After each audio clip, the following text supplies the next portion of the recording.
Hey, what's good? What's good? I am back. One and only Paul Pickett, host of the Paul Pickett Podcast, aka Triple P.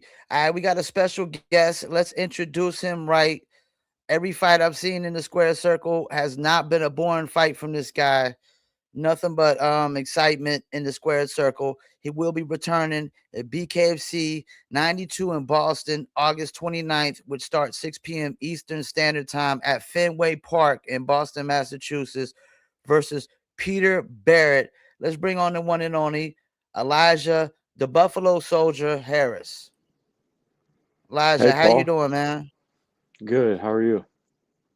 I'm doing good. How's training camp so far? Camp's been going great. That's good. That's good to hear. Before we get into your opponent, I want to ask you a few questions just about your background. Let's start here. Where did you get the nickname the Buffalo Soldier? So it comes from having African American heritage on my dad's side. Some African American and Hmm. Native American. Um, Hmm. so yeah, every time I step in there to fight, I'm fighting for freedom. It looks differently today, but that's what it means to me. I'm fighting for family, fighting for honor. Okay. So you got an MMA background. I've seen you had a good amount of fights. Is there a fight for you that is your most memorable? Um, I mean that last one was pretty memorable. uh, but as far as MMA goes, probably my fight with Nazim Sadikov. It was a razor close fight. It was a decision, and I'm one of few people to take him to a decision. He's in the UFC doing very well for himself right now.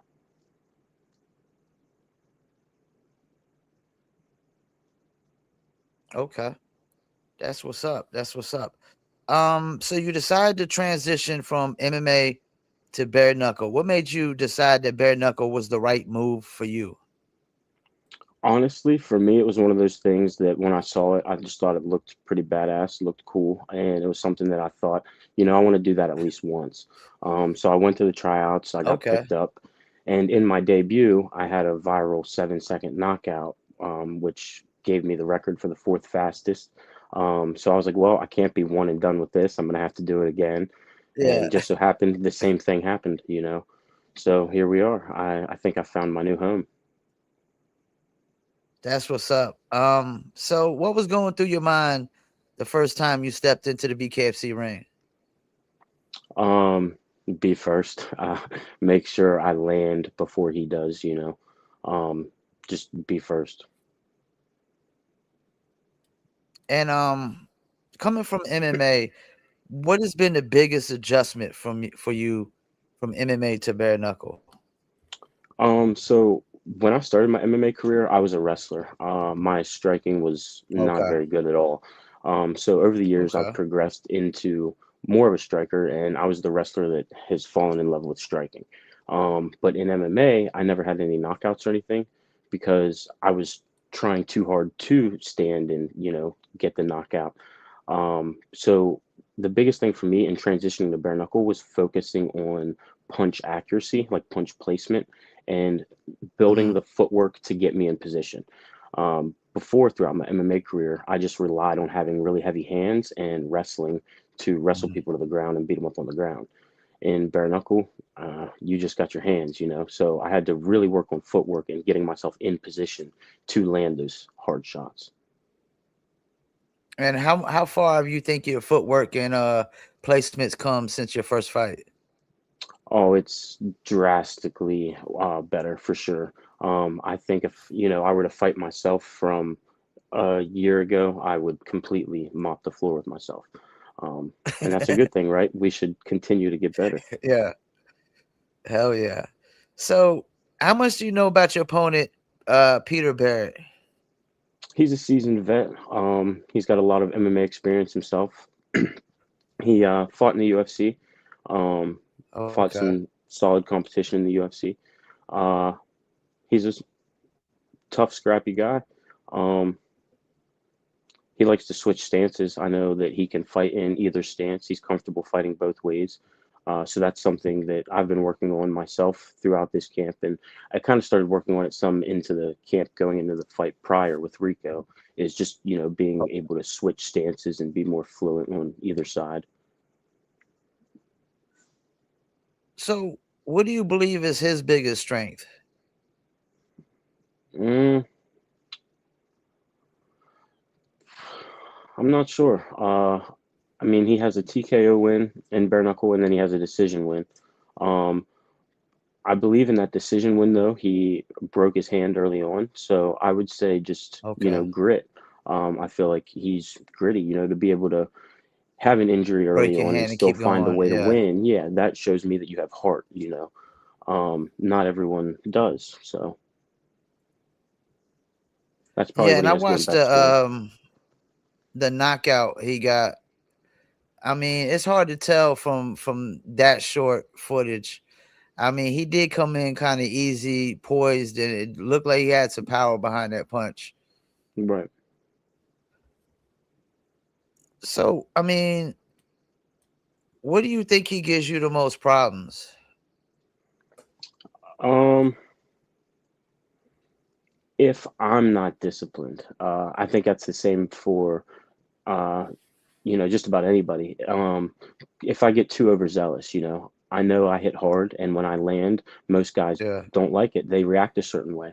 And for me, I smell the blood and I want to go for the kill. But if you're not careful, that can leave you susceptible to catching counter shots, as we saw in my last fight with Rico. I walked into some things Yeah. because I had him hurt and I wanted to capitalize rather than taking my time, being patient, and, letting the finish come, which is something that Yeah. I've worked on drastically for this camp.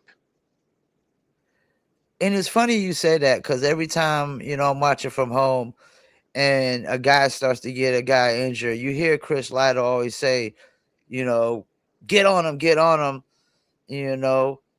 And like you said, sometimes you might not need to. Sometimes you might need to be patient and just, Right. break them down more and wear them down more and punish them more.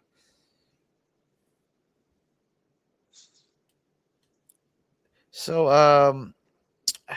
I was watching his last fight. Like I said, he looks poised. How do you plan to make it uncomfortable for him? Um, well, I'm always very fast paced and aggressive off the bat. Yeah, So yeah, it's like you got to be ready to fight right now. You know what I mean? Um, so I think that in itself makes most guys kind of uncomfortable. Um, yeah. and at least, take a little bit to try to slow me down and settle in, right? But everyone knows off the bat I'm coming forward and I'm swinging hard. So I think that in itself will play a part. I know we were talking about a recap. We was watching a fight card where I think it was the Uruguay. The guys were like dapping each other down and hugging each other before like every round. What's your opinion on like fighters dapping at the when they toe the line? Um, so for me, I like to think all martial arts and stuff are founded on respect at the end of the day. So I like Okay, to dap it up at least in the beginning. Um, Now okay, not like between rounds or whatever, like when at the beginning of the fight, yeah, and then throughout the fight, if we've earned each other's respect, then I feel like, yeah, sure. But, if we're in the middle of a round and we're broken up for something, I'm not trying to touch your hand. Like right now, we're fighting.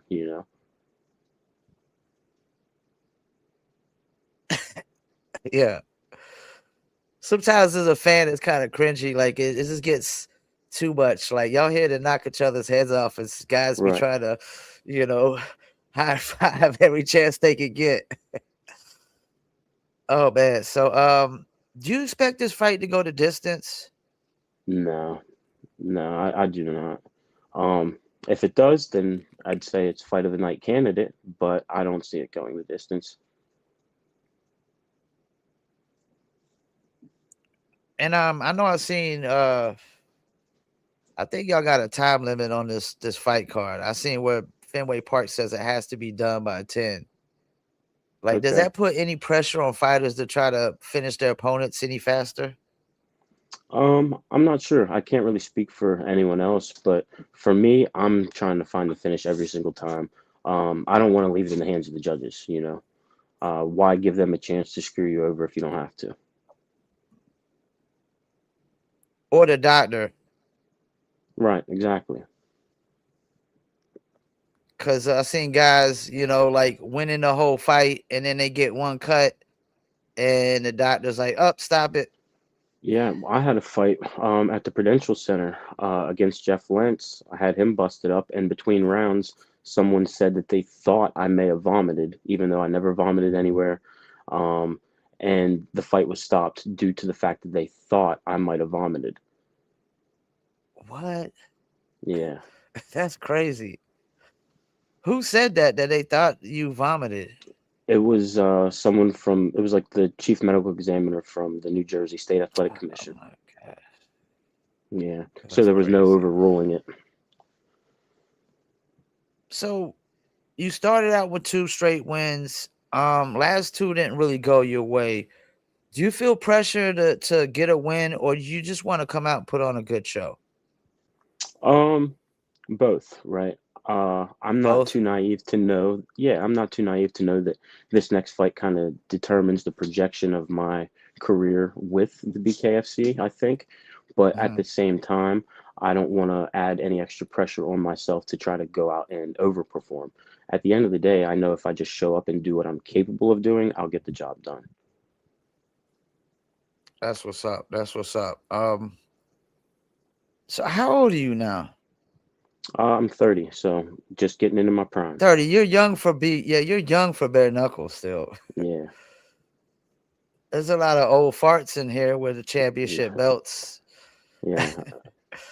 I'm 47, so I can say that most of the guys I seen with the titles is like my age, damn near. hmm So where do you see the Buffalo Soldier 1 year from now?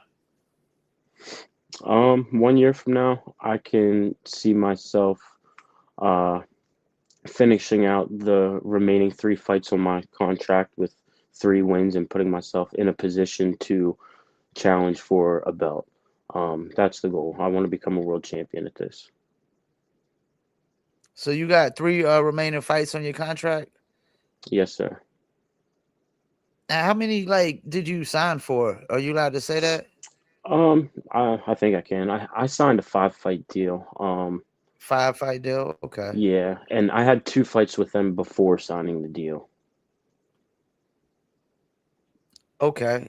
Okay. So is it? Do you think it's better to sign these multi-fight deals? Because I notice when people don't have these multi-fight deals, like some people have been leaving the company and go to other companies because they can't get fights. Um, I'm not I'm not sure. I mean, it seems to work out for me. They've been keeping me busy. I'm a fighter that likes to stay active, and I haven't really had an issue with that. You know, I don't know if some of the guys are a little pickier than I am. You know, I say yes to every name Uh-huh. that crosses my desk. So That's what's up. I think that kind of helps me. I've been very active for them. Now, this fight coming up, man, Fenway. I mean, how excited are you about fighting in Fenway? They say they could be about 20,000 people in there, possibly. Yeah, I mean that's cool. I think it's pretty cool. Um, Honestly, the location really doesn't mean that much to me. I Okay. know it's a super historic arena and everything, um, but for me, honestly, I just love the fight. So it's an honor to be, someone asked to fight on a large stage, but it wouldn't make a difference to me if we were fighting in someone's backyard. At the end of the day, I just love to fight. So I'm looking forward to the fight more than I'm looking forward to the fact of where it's at. Does the bigger the crowd, does it like bring nerves into it at all? Um, Not for me, not anymore. But I've been competing for a long time. I wrestled in college before I started fighting, so for a while I've been competing in front of big crowds, um, and I don't know. I think I like it more. You dig a little deeper. I don't know. I like the Okay. roar of the crowd. Um, I've also had MMA fights early on that are just in an auditorium, and there's barely 500 people there. Um, I don't know. I like the bright lights, the loud roaring crowd, and it doesn't bother me if I walk out and I'm getting booed by 20,000 people because they're all going to be on their feet cheering for me by the end of the fight. Yeah. And like, so I mean, so he's the hometown guy, right? Yeah, Does that kind of make you a little bit more motivated, like beat somebody up in front of their home crowd? yeah, yeah. And I mean, you go into it, thinking like, well, everyone here is for him, you know what I mean? Like, For so we him, can't let it yeah. in the judge's hands. Yeah, definitely. Because I'm not even gonna bring up a fight that I'm thinking of, but it was a fight I felt like because the guy was at his home crowd that the judges Hmm. definitely did favor him. Yeah. Definitely happens. Where do you fight out of? Tactical Combat Academy in Greencastle, PA, under Josh Hummer. Okay, Um, yeah, I've been there since 2017. okay. You're from Pennsylvania then? Yes, sir. Born and raised? Yep. That's what's up. That's what's up. Tell us, I mean, about you said what is it? Tactical combat? Yeah, Tactical Combat Academy. Tell us a little bit more about them. Um, so Coach Josh, his gym Tactical has been around. December will be 21 years. Um, Okay. and he's a really good coach. He's a jiu-jitsu black belt. He's a luta livre black belt, which I think there's only three of those in Pennsylvania. Um, Okay. like maybe 15 in the country. Um, he's a Muay Damn. Thai crew, so he can teach a little bit of everything. He's also trained in Filipino Kali, like the stick and knife fighting. He has classes for Mm. that. Uh, yeah. So, like, you bare knuckle guys don't really have problems finding people to help y'all train with bare knuckle at all, right? No, none.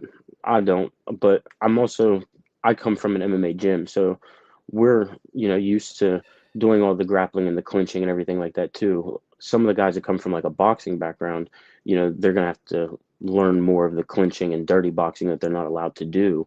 But um, yeah, I mean, I have several guys that give me good work and wasn't much of an adjustment for them. Speaking of the clinch, it feels like the clinch is just really, really important in this sport. How do you feel about your clinch game? Really good. I feel like that's probably better than my regular boxing. It just so happens that I got the quick knockouts, but I'm definitely more of an inside fighter. With my wrestling background, that's where I feel more comfortable is pressuring, being in your face, and wearing you down. And that's pretty much what I would think the game plan would have to be. I'm not an expert, but it feels like when a guy's got a few inches on you of height, you got to go inside as much as possible. I'm thinking. Yeah, Am I right or wrong about that? no, definitely. You either want to be inside or out, but it's harder to land if you're out and he's the longer guy, right? So you kind of have to get to Yeah. the inside, create small angles, things like that. It almost seems like the shorter you are, you got to have a clinch game in this sport. Would you agree with that? Yeah, yeah, I think it's important. I plan on utilizing it. And that's a good way to definitely make him uncomfortable. And I've seen, a fight card or two ago where a guy knocked the guy down a couple times in the clinch, especially with just a little punch to the face like that, Hmm. or some uppercuts in the clinch, and then Yeah, I mean even body shots. It's rare you see guys go down with body shots, but I mean it happens. yeah. So what do you want fans to know about Elijah Harris that they probably don't know? Um, well, for the people in Pennsylvania, I'm a registered insurance broker. So if you need some life insurance, Okay, hit me up. I'll sell you some life insurance. Uh, I know that's right. You might need to sell your opponent some, huh? yeah. It doesn't hurt. I think everyone should have some. You know, I have a policy on myself. How long you been doing that? Um, so I'm kind of just getting started, to be honest. I Okay, started like a year ago, but I didn't really take it too seriously. And um, I work for a company that, like it's all on me pretty much, right? So I have to buy all my own leads and everything, and it takes money to make money. okay, So I played yeah, around with yeah. it for a while, and then ran out of funds to, fund the business. And then I went and got a boring warehouse job for a couple months. But I'm recently starting to try to get back into it and actually take it seriously this time. How hard is it for a fighter to make a living in the fight game? Pretty damn hard, unless you're at the top making big money to fight. It's pretty hard. Most guys have to work full time, and train full time before they make it. It's like you have to be in it for the love it for Yeah, a long time. It seems like, yeah, absolutely. Yeah, don't get and into that's why I fighting to get respect it. rich. Yeah, Yeah, you have to do it for yeah. the Because love I of it. mean, The money will come later, as long as you build what you need to yeah, build and things, and maybe that comes in different forms. It might not be fight purses, but brand deals. Like there's different yeah, ways to yeah, make money later, but when you're fighting, it has to be for the love of it. yeah. And that's why I respect y'all guys so much. I just see so many of y'all, you know, working a regular 9 to 5. Y'all got families, trying to take care of your family. Then you gotta take time to stay in shape, and then you gotta take time to work on your fight game, your skills. Hmm. It's a lot that goes into it. It just, I come from a musician background originally, and back in the Okay. days, that's what we did it for, is for the love. It was never Hmm. about making money. But that's all changed in the music business now. You got guys that start rapping last week and think they supposed to be making money this week off of it, and it's like, Right. yo, dude, you ain't even done nothing yet. Right. So finally, when the bell rings at Fenway Park, what should fans expect? Fast-paced violence. They should definitely expect fast-paced violence. Yeah, I'm definitely. I mean, I'm excited for this one. I'm excited for this whole card. I think Yeah, it's a it's a good really good card. stat card. I know you got Rico's fighting on this card. Is Hmm. that when you would like to try to get back? Yeah, yeah. I definitely would like to get that one back. Uh, him and I already talked about it. Actually, that night after the fight, we shared some drinks and talked. He's a really good guy. I have nothing but respect for him, but our paths will definitely cross again. I think that'll probably be, after he goes and wins a world title. I think that'd be exactly when I want to run that back. After a few wins of my own, and he's sitting there with a belt. I think you took him the longest so far in the square circle, right? Hmm. Yeah, Like, cause I don't think he had 5 rounds in any other fights. And from my opinion, I mean, he looks like a very tough opponent. yeah, yeah. He was. He was tough. And that was a really good fight, man. Yeah. And I seen I don't know if you've seen, but James Brown is not Yeah, I part of saw that. BKFC no more. I was kind of surprised to see that. That was someone that I was looking at wanting to fight as well. That would have been a good one too. James is more like technician than I know you would definitely make it uncomfortable for him probably. Right, Yeah, and I think that just makes more room too for the that division now, because he was a ranked guy, so somebody's gonna have to take that spot. right. And I know the fighters, y'all don't really care about the rankings, but you know, I think the Well, I fight think some of them, promotions some of do. them, some. I think some of the fighters that are ranked do because they don't seem to want to fight each other. Oh, okay, that makes sense. That makes Yeah, sense. I There's think a that's lot of some of the guys in that problem. division Yeah, that haven't fought each other yet. Like James could have Exactly. fought Duran or something like that already. Yeah, exactly. I think that's the problem with the featherweight division is half of these ranked guys are too scared to actually fight and, defend their rank or try to move up. They want to sit around and wait until, Feldman calls or Shook calls and has that offer for Kai Stewart. But at the end of the day, like, I don't know. I'd rather stay busy, earn your spot. Don't think just because you got it, you can sit there and wait. This just holds up the division. Because I'm looking at all the ranked guys right now, and they already took James off of the. They ain't wasting no damn time, man. Um, and I ain't really like the way they announced it either. It was like because he didn't Yeah, know it was going to be done like that. But none of these guys that are ranked fought each other yet. Like Nathan Rivera versus Plaziolo right, or right. Brian Duran or Gaffey or any of these guys. So you're right about that. Now, what's your opinion on Kai Stewart? I mean, he's right now he's the guy to beat, man. Yeah, I don't know. Honestly, I think he's a bum. I think he's a bum that just has the system figured out. Um, however, What do you like I don't know, what do you mean I by don't know. that? Like the system figured out, like the Yeah, point so system, right? The point yes, system, right? yes, Yeah, because he does this little pitter patter bullshit where he's just tapping people on the side, landing these little rabbit punches. But it's supposed to be significant strikes, and significant means that damage is supposed to be done. So, but you yeah, see the punch scores in his fights, and they're just astronomical. Then clearly they're counting stuff that's not significant. Um, yeah. otherwise he wouldn't be winning. He hasn't finished anybody that he fought. Every Nope, fight's a decision, and not it's in a all while. off of the little pitter patter. You know, Yeah. I don't think he could punch his way out of a wet paper bag. What do you think it is that these guys ain't been able to figure out? Because I know personally, man, from inside sources that they definitely wanted Howard Davis to beat this guy, especially with Howard Yeah, his sponsor at the time, and that didn't happen. They definitely thought Duran was going to do it, and that didn't happen. I think some of it is they allow the clown to get in their head, and they want to knock him out so bad that they're trying too hard They're to trying land too that hard. shot or Yeah, whatever. Yeah, and then he just keeps tying them up, wrestle them down till they're tired, and then he'll start to open up his striking more. But he doesn't do that until he already has you tired.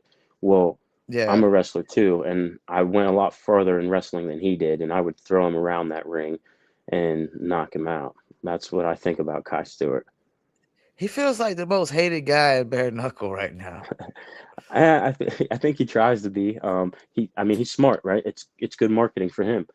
Yeah, He's talked about a lot, and ultimately that's what you want when you're in the spotlight, right? he's gotten cockier and cockier ever since that Howard Davis fight. Yeah, It's like if somebody don't beat this guy soon, I mean, he's gonna try to become an actual dictator because he went from Kai Hefty Bag yeah. Now, yeah, Stewart to King right, Kai. He's. I mean, that's the thing. Until somebody beats him, I mean, what you gonna say? The guy's, he's right. the He keeps champ, winning. man. Yeah, he keeps winning. I'll give him that. And I think this Harry fight. I think actually. So I mean, that's the thing. You're actually on this card too. What? How do you think this main event goes? That's a good question. I think Harry is definitely more of a puncher. I think he can put Kai's lights out, but at the same time, I've thought that about other people in the division, such as Howard Davis. I thought that he was going to beat up That on he was Kai, gonna do it. Yeah. and Kai found a way to wrestle him and win. So it really depends. I think it could go either way. There's a few fights on this that really is important for your division because Rico versus Trey Martin. Like if Trey Martin gets the upset, yo, Yeah, over gosh, Nathan like, Rivera, that was a good fight. and it get so what if he gets one over Rico? Though I'm just hypothetical. Like you would have to Right. throw this guy in the rankings, Yeah. and then so you're fighting at lightweight though on this one. Yeah. This one's at 155. Okay, okay.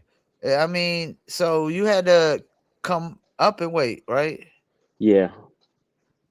What's harder, coming up in weight or going down? Seems like going down in weight is a lot harder. Yeah, yeah, it is. So for me at the time when they asked me about what weight I wanted to go for my next fight originally, I was just Uh-huh. under 190 pounds. Okay. So I was like, yeah, I don't want to go through another rough cut. Let's go to 155 for this one. And Yeah. Peter Barrett's the name they gave me. Um, Okay. but now I'm walking around much leaner. I'll have a super easy cut, which I'm looking forward to. Because my cut with Rico was a pretty rough cut. Um, Okay. yeah, And that's a part of the game that really kind of it takes. I can tell it takes so much out of y'all guys. Some people say they don't get to the weight to the very day of weigh-in. hmm So you spending so much time with the weight cut, it just drains so much energy from you, and then you get in there and you're already exhausted before you even get in the fight. yeah, But I mean, as part of I guess it's the only way to almost kind of get a lot of fights though is to be able to fight a couple weight classes. I'm trying to figure out how Lorenzo Hutt does what he does, like because this guy's bouncing from three different weight classes, if I'm not mistaken. yeah. All right. Let's see where we at. We hit the 35 mark. Who, in your opinion, who's the best? Do you think Lorenzo Hunt's the best bare knuckle fighter in BKFC, or do you think somebody else is? Yeah, I'd say probably Lorenzo. I mean, I think he kind of has the credentials to prove it too, right? First three division champion. Yeah, Um, and I think he's like 15-2, like something like that. yeah. Let me Um, see. Let me see what his record is. 13 14 and and 2 two, maybe. close. 14 14 2, and yeah. two. Yeah, That's a and I pretty think like good bare knuckle record. yeah, I think 12 or 13 of those are knockouts, you know what I mean? Um, so Yeah, he yeah, got I think he KOs after KOs or yeah, TKOs or KOs. yeah. The only unanimous decision really is the guy he said it was the toughest opponent for him is Hector Lombard. Okay. He he done beat Dyer twice. He done beat Kamosi, Mike Yeah, Richmond, one of my yeah, favorites, Redneck Mandel, yeah. Joe Riggs, which that was hilarious when he put smushed the tomato in his face. How much are you into calling guys out? Um, You don't seem like a call a guy out person. You seem pretty yeah, humble just yeah, talking to you. I try to be humble. But I need to do more of that stuff, because that's the stuff that sells. Yeah. And I got a name or two in mind after this one. I get on that mic. I got a name or two in mind. And that seems like the thing now. If you win the fight, Chris Lato comes over with the mic, you gotta take that time to really, try to shine. Yeah, Cause that's why I think yeah, Lex sell yourself. Ludlow is winning. Lex Ludlow, hmm he ain't fought nobody that really matters to me, but every time he gets the mic, I mean, this Yeah, guy calling he himself sells the most himself. hated Yeah, man in combat sports. Nobody hates the guy, right. but you gotta sell it, man. Yeah, you're actually more humble than I expected. You kind of remind me of like Andrew Strode, like how humble you are. Thank you. But your fighting style isn't humble though, so definitely not. Before we go, do you got any shout outs you would like to do? Any sponsors or maybe your coaches or team members or something? Yeah, quick shout out to Bosco Family Chiropractic. He's been a long supporter of mine. And then Coach Josh Hummer at Tactical Combat Academy and all of my teammates there, always helping me stay ready for war. Um, yeah, I appreciate all those people. Well, I appreciate you taking the time out. We will be recapping that fight card. We do recaps every day after the fight card, so I can't wait to recap that one. Like I said, it's a very stacked card on here. Anyways, a lot of names I'm familiar with. So Yeah, I'm excited and thanks for having me. It's been a pleasure. anytime, anytime, and I hope you enjoy the rest of your night, man. Thank you. You too. God bless. All right, take it easy, Elijah. Peace. All right, there you have it. Elijah, the Buffalo Soldier Harris. Let's see who's on Instagram. Shouts out to Keith Officer Richardson, 4-Pack Entertainment, Dave M. Tetralt, probably pronounced that wrong. The Van Askies, Big Ben 316, appreciate you. Sam Raps, Mickey 2, Gunzo BC, Trinidad Snake, Carlos, appreciate you. Brandon Bouchard, appreciate you. Julio the Cuban Lover, appreciate you. Hype Tough Still, Paul August 7795, Trixie Treasure, what is that? Ote, BKFC, and Fuck It Marshall. Appreciate you as usual. Let's go over this fight card real quick before we go. Of course, next week you got what ain't next week? 21st, which is like 9 days from now, is BKFC Fight Night Mohegan Sun. But this is one Boston, that is August 29th. That's 8 days after the Mohegan Sun. This is the one Elijah's on. Really good card. I mean, you got Kai Stewart versus Harry Gigliotti. Big fight for that division.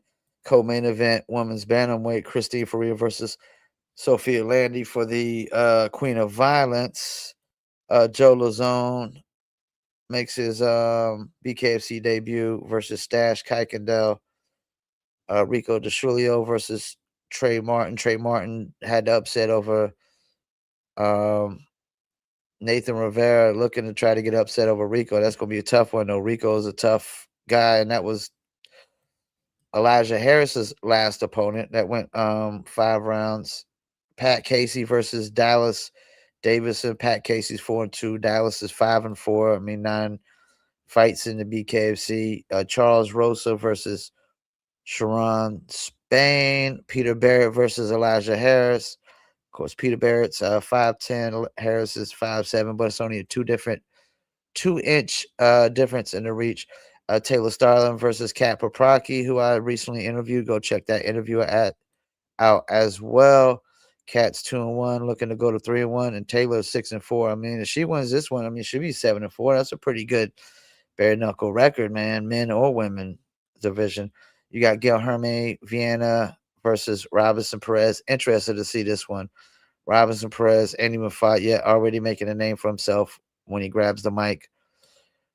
James Murin versus Chris Rooney, and Jake Pilla versus Angelo Colon. And you got Shane Jordan versus co-host on Bare Knuckle Recap Show, Daniel Tower Dog Pettit. I'm definitely excited for my guy Dan, man. He been wanting to fight for a while now, man. It's been when was the last time they gave Dan a fight? He been clamoring for a fight. So he last fought August 2nd, last Sturgis, versus Trayvon Kroger, who just fought in Sturgis this time and got a win. And yeah, man, I can't wait.